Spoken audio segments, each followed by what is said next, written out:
Hello students, welcome to my channel. In this video, you are going to learn about second form of power sharing. What do you mean second form of power sharing? It is about vertical form of power sharing. Vertical form of power sharing is also known as federal form of government. Your second chapter in democratic politics carries about federalism. So I have divided this chapter into 4 episodes. First episode carries about the general features of federalism. So can we start now? In the power sharing, there are two forms of government prevails. Few nations adopted unitary form of government and many nations adopted federal form of government. What do you mean unitary form of government and what do you mean federal form of government? This part you will be getting in the form of differentiate between. Now we'll see what is called unitary form of government. Under unitary form of government, government at one level, that is central government alone gets the more power. Has all the power, can pass order to the state or subordinate government. A nation may have other governments also, that is central government, state government and other subordinate governments also, but under unitary only central government gets more power and central government orders the state government and other subordinate government. Can pass orders to the state or subordinate government, cannot give orders to state government. So this kind of government is called as unitary form of government, which is followed by the following nation: UK, Italy and Portugal. So this pattern of government is called as unitary form of government. Now we are entering into the federal form of government. Government at two levels or more. So under this federal structure, we can have more than two levels, that is central government, state government. Example, in our nation local self-government and in Belgium community government. Now we'll see what is called federal form of government. Central government for the entire country, state government works at the state level. So they subdivide their administration into central government and state government. Central for the entire nation, state for the state level. Works for the common national interest. So for the entire nation's common welfare will be taken care by the central government. On the other hand, state government looks into the administration for the local. Has power of its own for it, answerable to the center. So here it has the power only to answerable to the central government, not to any state government. So this setup is called as federal structure. Example, India, Belgium, South Africa, Australia. These nations, they have adopted this federal form of government. So this is called unitary form of government and federal form of government.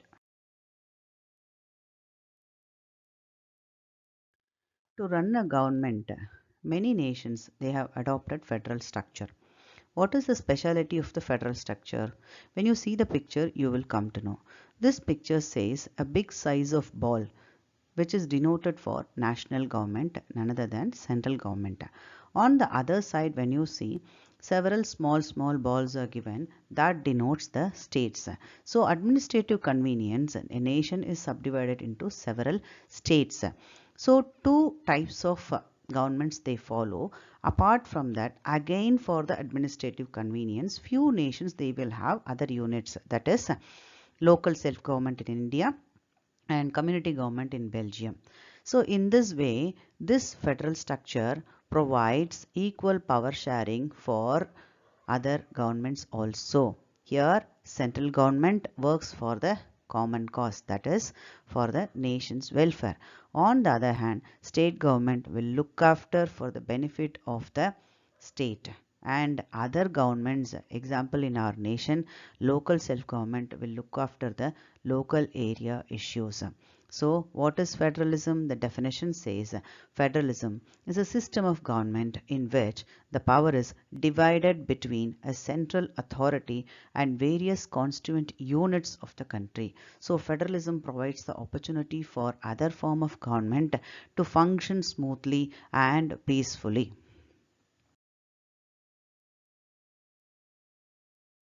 Many countries in the world adopted federalism. Why they adopted? Because of the following reasons. Here are the features of federalism. Point number 1. Federalism provides the opportunity to have two or more levels of government. Central government, state government. It is commonly prevails everywhere, but this federal structure provides to have more than two levels. Second point, each level has its own power or jurisdiction. Here, what do you mean jurisdiction? The official power to make legal decisions and judgments. If we wanted to handle the cases, necessarily not that we have to depend only on the Supreme Court. So the cases can be handled by the state level and the local level. This facility you will be getting under federalism. Third point. Jurisdiction is specified by the Constitution. It is clearly stated in the Constitution about the jurisdiction. And there is constitutional guarantee of authority, and simultaneously Constitution also guarantees for this jurisdiction facility. Fourth one, constitutional provisions can be changed only with the consent of both levels of government. If a nation wanted to do any correction in the Constitution, central government alone cannot take any decisions in this regard. It has to consult state government and other levels of government also. Point number 5. Court interprets the constitution and powers of different levels of government. Supreme Court is the umpire if disputes arise with the different levels of government. In case if any issues arises between central government and state government or with other government, who will interfere? Court alone will interfere to sort out the issue. That facility you can avail under federalism. Point number 6. Sources of revenue are clearly specified. That is, whatever the income, which we call it in the name of revenue, whatever the income is received by the state or central revenue will be utilized for the entire nation. State revenue will be utilized for the betterment of the state.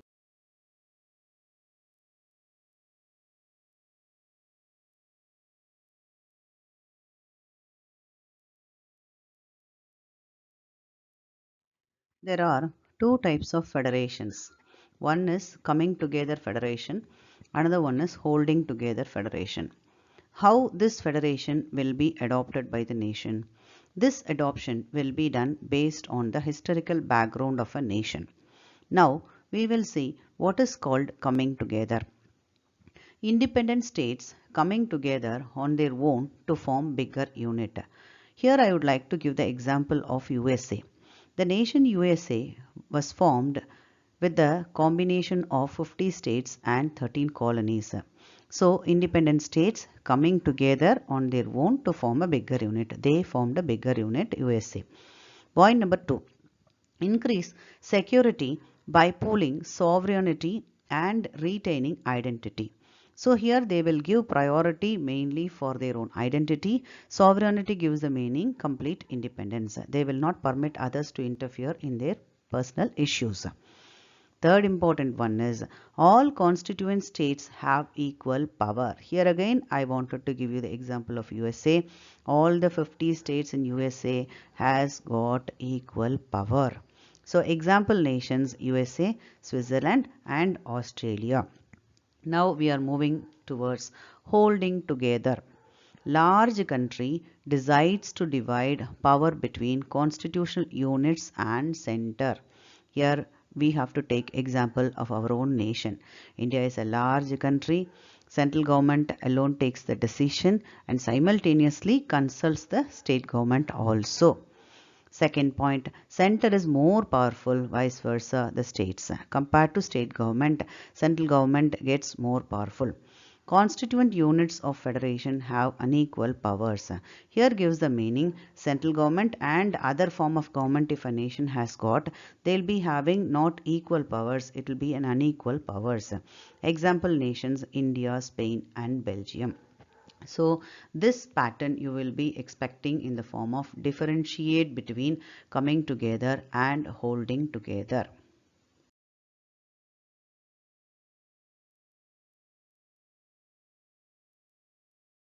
So my dear students, these are all the areas which you have to focus in this first episode part. Okay, to witness my future upcoming videos, first subscribe my channel, give your likes, pass your comments. Don't forget to press the bell button for the future notification. Bye.